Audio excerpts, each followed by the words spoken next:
मेरे प्यारे देशवासियों, नमस्कार। मन की बात में एक बार फिर आप सभी का स्वागत है। मार्च का ये महीना वैश्विक स्तर पर बहुत ही हलचल भरा रहा है। हम सबको याद है कि पूरा विश्व भूतकाल में कोविड के कारण एक लंबे समय तक अनेक समस्याओं से गुजरा था। हम सभी की अपेक्षा थी कि कोरोना के संकट से निकलने के बाद दुनिया नए सिरे से प्रगति की राह पर आगे बढ़ेगी।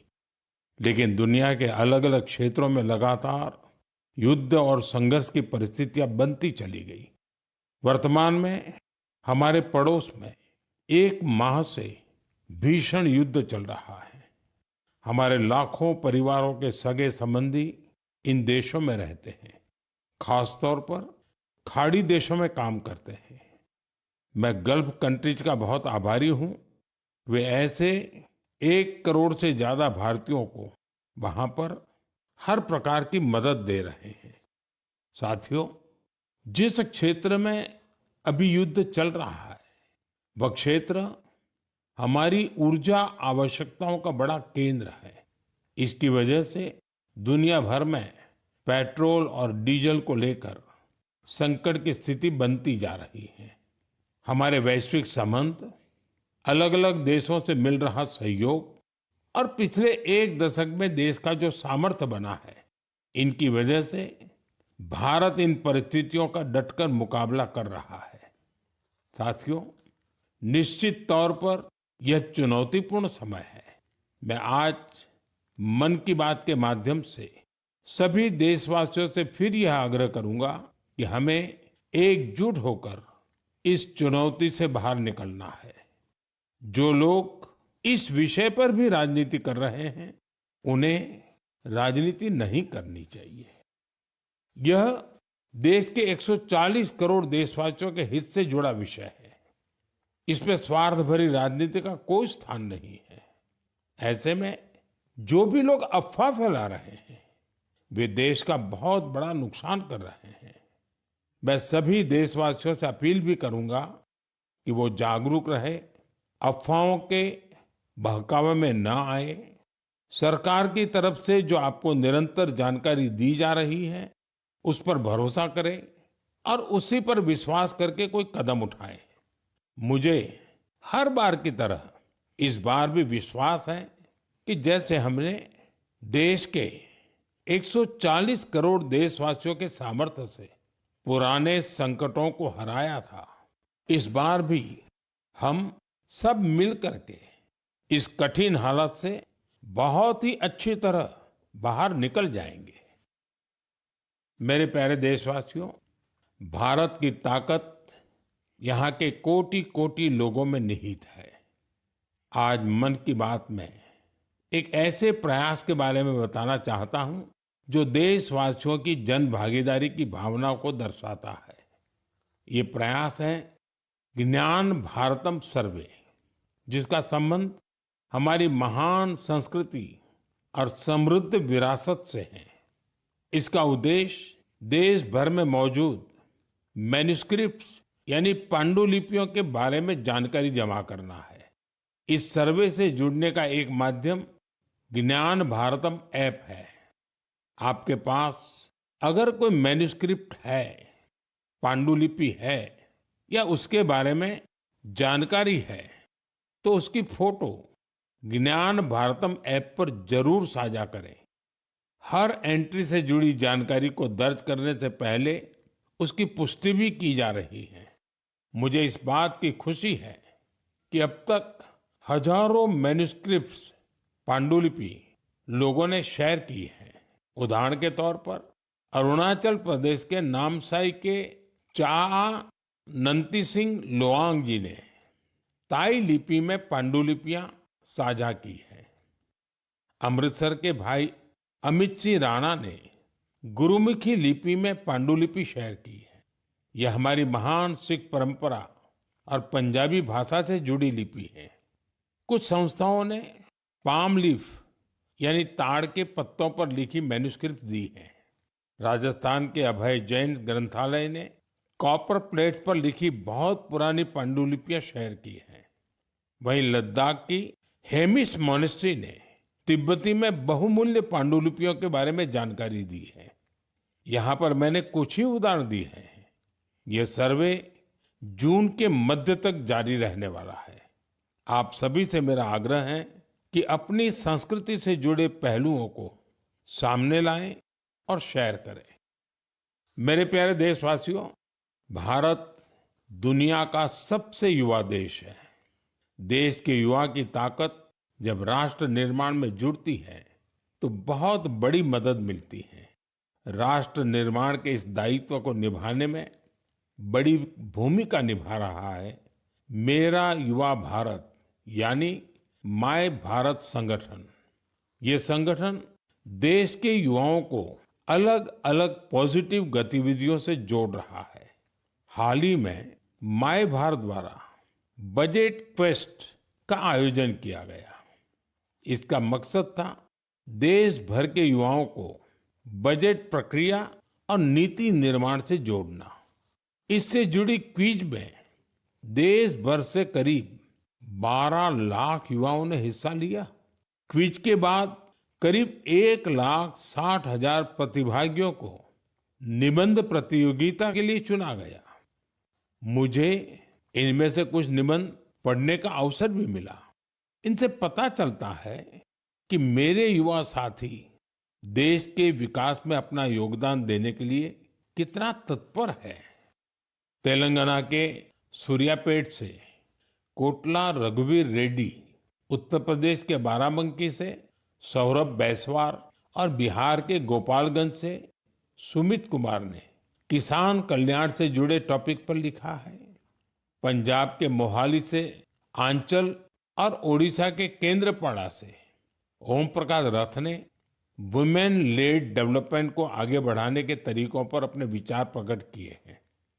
हरियाणा के यमुनानगर से प्रथम बरार ने लिखा है कि ग्रीन और क्लीन भारत ही समृद्ध भारत का मार्ग है। इससे उनकी गहरी सोच का पता चलता है। दिल्ली के शंख गुप्ता का सुझाव है कि ग्रामीण क्षेत्रों में खेल प्रतिभाओं की पहचान के लिए और अधिक प्रयास होने चाहिए। हमारे युवा साथियों ने स्किल डेवलपमेंट और ईज ऑफ डूइंग बिजनेस पर भी अपने विचार साझा किए हैं। मैं उन सभी युवाओं की सराहना करता हूं जो अपने आइडियाज शेयर कर रहे हैं। ये विचार देश को आगे ले जाने में बहुत अहम है। मेरे प्यारे देशवासियों, देश भर के क्रिकेट फैंस के लिए यह महीना जोश और उत्साह से भर देने वाला रहा है। जब भारत ने T20 वर्ल्ड कप में ऐतिहासिक जीत दर्ज की तो देश में हर तरफ खुशी की लहर दौड़ गई। अपनी टीम की शानदार सफलता पर हम सभी को बहुत गर्व है। पिछले महीने के आखिर में कर्नाटका के हुबली में एक बहुत ही रोचक मुकाबला देखने को मिला। इस मुकाबले को जीतकर जम्मू कश्मीर की क्रिकेट टीम ने रणजी ट्रॉफी को अपने नाम कर लिया। सबसे खुशी की बात है कि करीब 7 दशकों के लंबे इंतजार के बाद इस टीम ने अपना पहला रणजी खिताब हासिल किया। यह अभूतपूर्व सफलता खिलाड़ियों के कई वर्षों के निरंतर प्रयासों का परिणाम है। टीम के कप्तान पारस डोगरा ने अद्भुत कौशल दिखाया। अपने नेतृत्व से इस जीत में उन्होंने अहम योगदान दिया। आज देश में कश्मीर के युवा गेंदबाज आकिब नबी के प्रदर्शन की भी चर्चा हो रही है, जिन्होंने रणजी सीजन में 60 विकेट लिए हैं। इस जीत से टीम के खिलाड़ी और कोचिंग स्टाफ के साथ साथ जम्मू कश्मीर के लोग बहुत रोमांचित हैं। क्रिकेट के मैदान में इस शानदार प्रदर्शन के बाद वहां के युवाओं में खेलों के प्रति उत्साह और बढ़ गया है।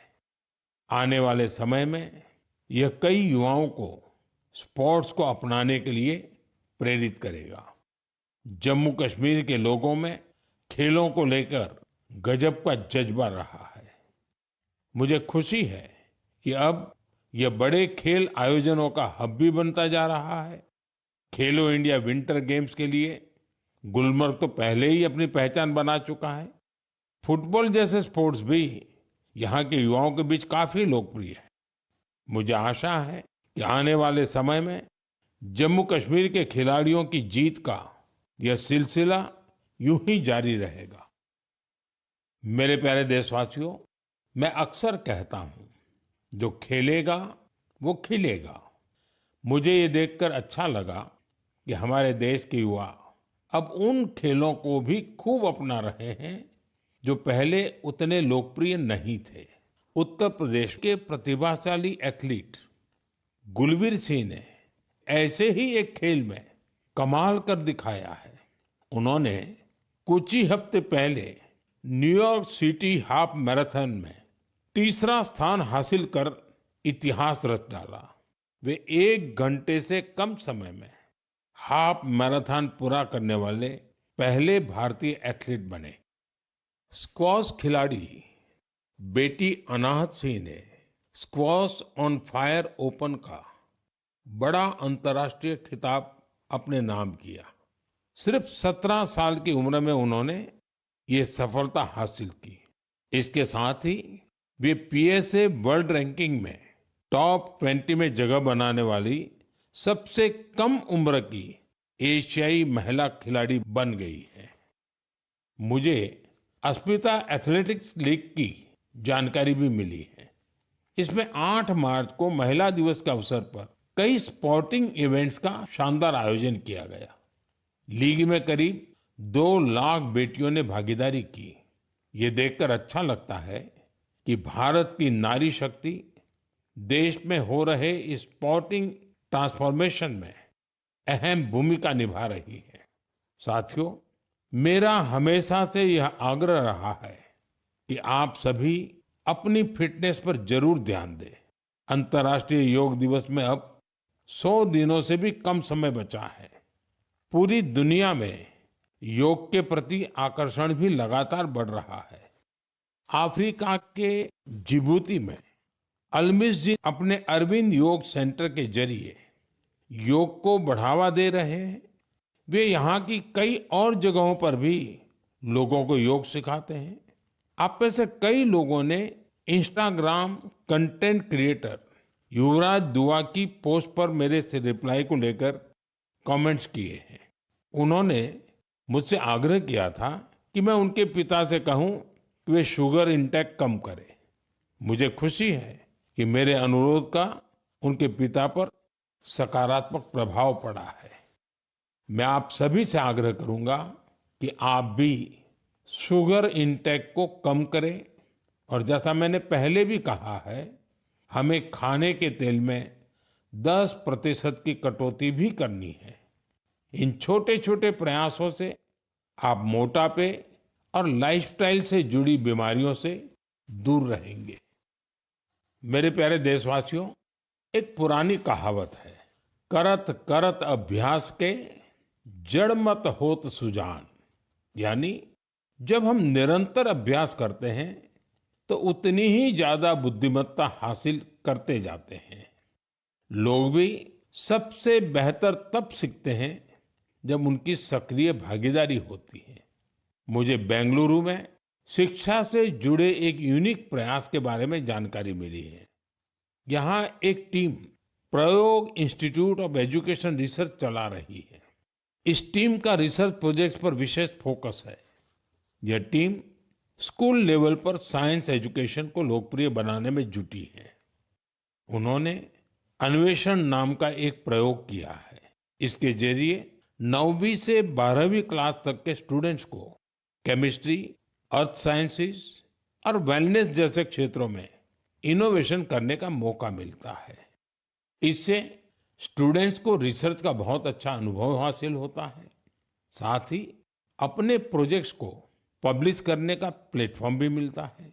साथियों, परीक्षा पे चर्चा के दौरान कुछ स्टूडेंट्स ने मुझे बताया था कि वे साइंस पढ़ना तो चाहते हैं, लेकिन उन्हें इससे डर भी लगता है।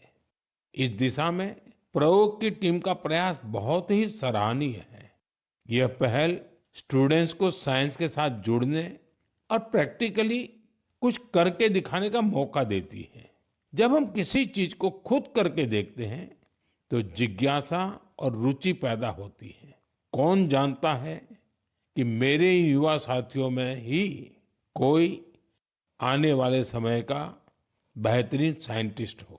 साथियों, शिक्षा के माध्यम से अतीत को संरक्षित करने और भविष्य को तैयार करने का एक प्रयास नागा समुदाय भी कर रहा है। इस समुदाय के लोग अपनी आदिवासी परंपराओं का बहुत सम्मान करते हैं। वो इस पर गर्व तो करते ही हैं, साथ ही अपनी अप्रोच को आधुनिक भी रखते हैं।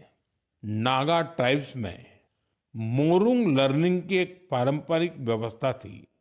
इसमें बुजुर्ग लोग अपने अनुभवों से युवाओं को पारंपरिक ज्ञान, इतिहास और लाइफ स्किल्स के बारे में बताते थे।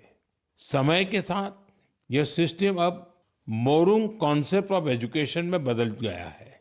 इसके माध्यम से बच्चों में गणित और विज्ञान जैसे विषयों में रुचि पैदा की जाती है।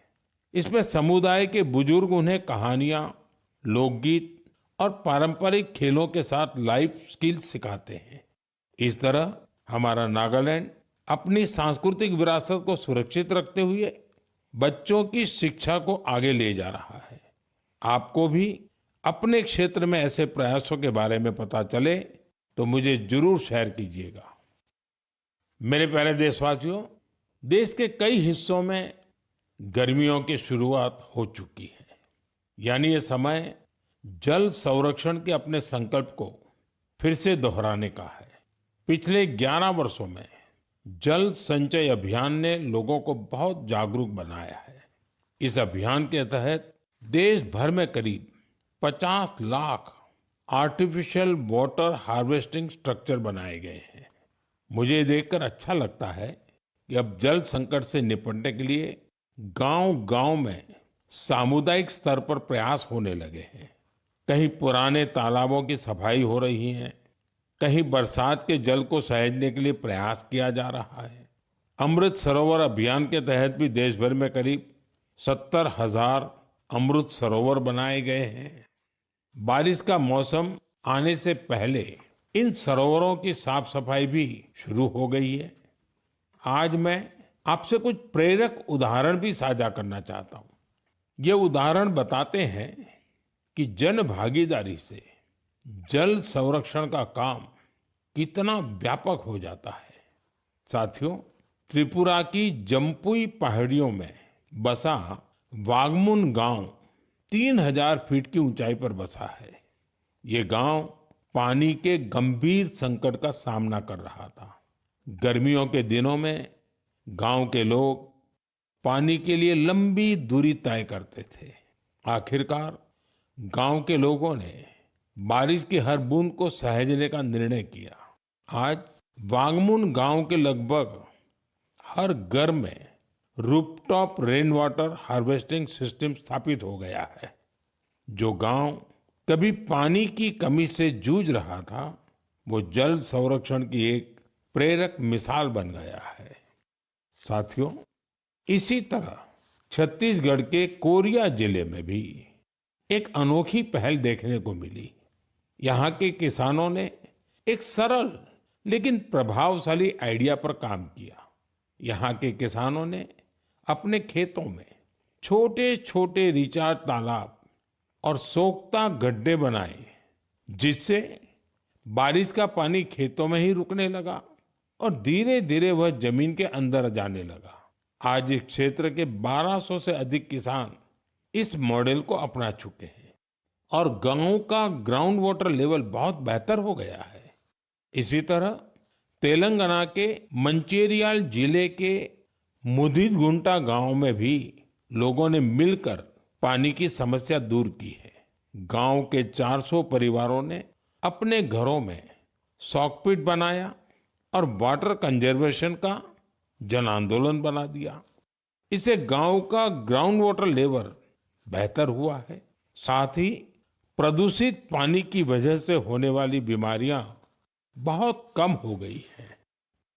मेरे प्यारे देशवासियों, हमारे मछुआरे भाई बहन सिर्फ समुद्र के योद्धा नहीं है, बल्कि वे आत्मनिर्भर भारत के एक मजबूत नींव भी है। वे सुबह होने से पहले समंदर की लहरों से जूझते हुए अपने परिवार के साथ साथ देश की अर्थव्यवस्था को मजबूती देने में जुट जाते हैं। ऐसे मेहनतकश मछुआरों का जीवन आज कई तरह से आसान बनाया जा रहा है, चाहे बंदरगाहों का विकास हो या मछुआरों के लिए बीमा। ऐसी कई पहल उनके बहुत काम आ रही है। हम जानते हैं कि समंदर में उनकी गतिविधियों को मौसम का रुख बहुत प्रभावित करता है। इसे देखते हुए टेक्नोलॉजी के जरिए भी उनकी पूरी मदद की जा रही है।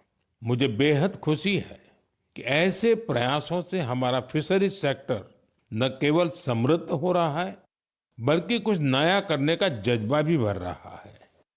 आज फिशरीज और सीवीड के क्षेत्र में नए नए इनोवेशन हो रहे हैं और हमारे मछुआरे भाई बहन आत्मनिर्भर बन रहे हैं। ओडिशा के संबलपुर की सुजाता भुयान जी एक गृहिणी थी, लेकिन वो कुछ नया करके अपने परिवार की और मदद करना चाहती थी। इसलिए कुछ वर्ष पहले उन्होंने हीराकुंड रिजर्वायर में फिश फार्मिंग शुरू की। शुरुआती दिन उनके लिए आसान नहीं थे। मौसम में होने वाले बदलाव, मछलियों के खाने का प्रबंध और घर की जिम्मेदारियों के साथ संतुलन बनाने में जैसी कई चुनौतियां थी, लेकिन उनका हौसला अडिग था। केवल 2-3 वर्ष के भीतर उन्होंने अपने प्रयास को एक फलते फूलते बिजनेस में बदल दिया। आज उनकी सफलता समुदाय की महिलाओं के लिए उम्मीद की नई किरण बन गई। साथियों, लक्षद्वीप में मिनिकॉय की हावा गुलजार जी की कहानी हमारी माताओं बहनों की अद्भुत संकल्प शक्ति को सामने लाती है। दरअसल वे एक फिश प्रोसेसिंग यूनिट चलाती थी, लेकिन उन्हें लगा कि उनके पास एक अच्छा कोल्ड स्टोरेज हो तो वे और बेहतर कर सकती है। इसलिए उन्होंने कोल्ड स्टोरेज यूनिट लगाने का फैसला किया। आज यही उनकी ताकत बन चुका है। अब वे बेहतर प्लानिंग के साथ कारोबार कर पा रही है। साथियों, देश में आज हर तरफ ऐसे प्रयास हो रहे हैं जो प्रेरित करने वाले हैं। बेलगावी के शिवलिंग सतप्पा हुद्दार ने पारंपरिक खेती से अलग रास्ता चुना। इसके लिए उन्होंने एक पॉन्ड फार्म बनाया। इस कारोबार के लिए उन्हें ट्रेनिंग भी मिली। अब अपने पॉन्ड से मछलियों की बिक्री कर वे अच्छी कमाई कर रहे हैं। वहीं सीवीड की मांग को देखते हुए कई लोगों ने सीवीड कल्टीवेशन को भी अपनाया है। इसका उन्हें बड़ा लाभ भी हो रहा है। मैं एक बार फिर फिशरीज सेक्टर से जुड़े सभी लोगों की सराहना करता हूं। हमारी इकोनॉमी को सशक्त बनाने के लिए उनका प्रयास बेहद प्रशंसनीय है।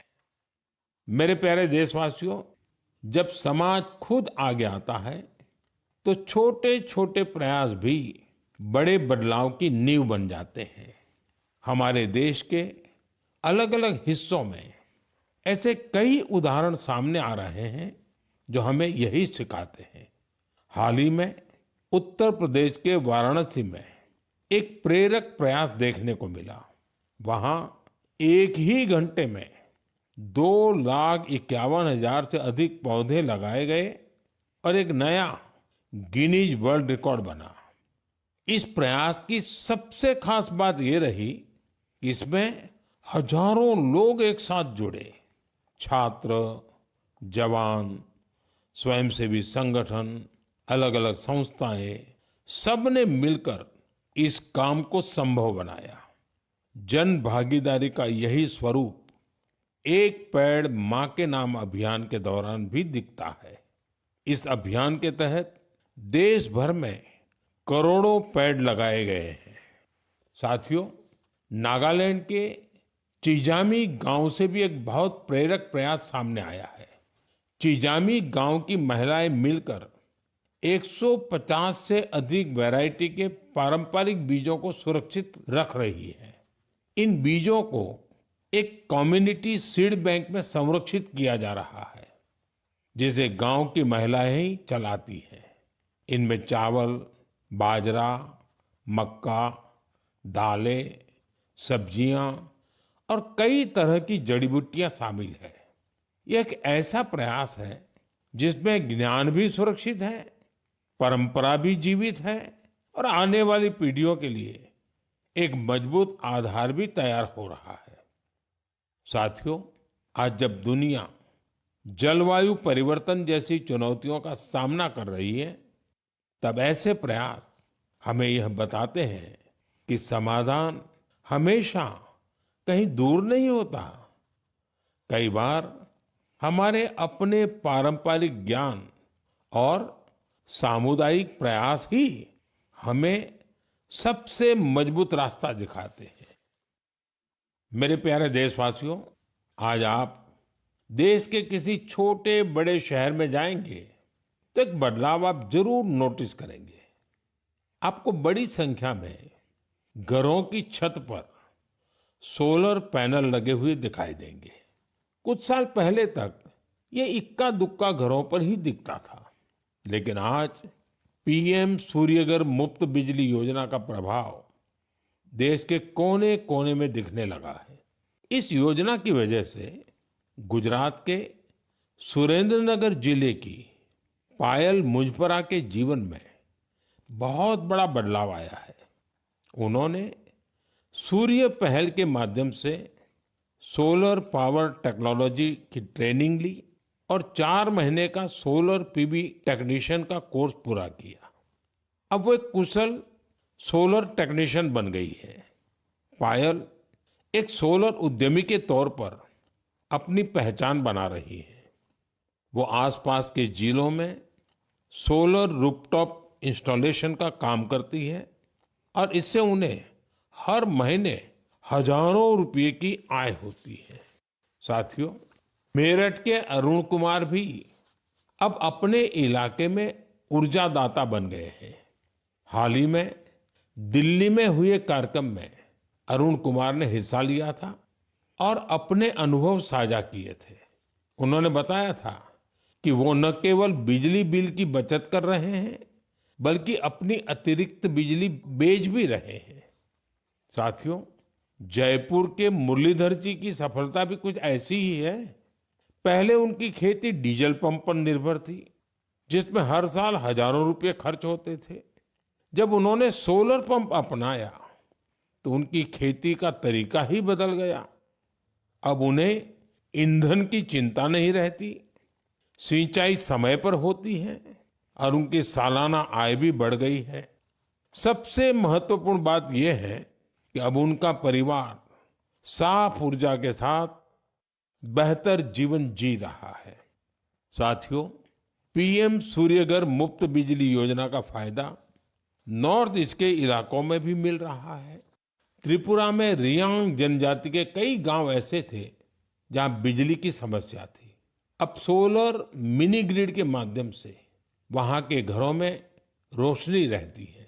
वहां बच्चे अब शाम के बाद भी पढ़ पा रहे हैं, लोग मोबाइल चार्ज कर पा रहे हैं और गांव का सामाजिक जीवन भी बदल गया है। साथियों, देश में सोलर ऊर्जा क्रांति के ऐसे न जाने कितने उदाहरण हैं। आप भी इस क्रांति से जुड़िए और दूसरों को भी जोड़िए। मेरे प्यारे देशवासियों, मन की बात के लिए मुझे हर महीने देश के अलग अलग हिस्सों से ढेरों संदेश मिलते हैं। इन संदेशों से ये भी पता चलता है कि दूर दराज के क्षेत्रों में बैठे लोग कितने चाव से इस कार्यक्रम को सुनते हैं। जब मैं आपके सुझाव पढ़ता हूं तो मुझे लगता है कि ये सिर्फ एक कार्यक्रम नहीं है, ये हम सबका एक साझा संवाद बन गया है। आपके विचार, आपके अनुभव इस कार्यक्रम को लगातार बेहतर बनाने की प्रेरणा देते हैं। आप अपने आसपास की प्रेरक गाथाएं यूं ही साझा करते रहिए। हो सकता है आपकी एक छोटी सी कोशिश किसी और के जीवन में बड़ा बदलाव ले आए, किसी को आगे बढ़ने का नया हौसला दे दे। यही तो रेडियो की असली ताकत है। ये देश के अलग अलग कोने में बैठे लोगों का एक विचार, एक भावना और एक उद्देश्य से जोड़ देता है। अगले महीने फिर मिलेंगे कुछ नए प्रेरक व्यक्तित्वों के साथ, कुछ ऐसे प्रयासों के साथ जो हमें आगे बढ़ने की नई ऊर्जा देंगे। तब तक आप अपना और अपने परिवार का ध्यान रखें, स्वस्थ रहें, खुश रहें। बहुत बहुत धन्यवाद।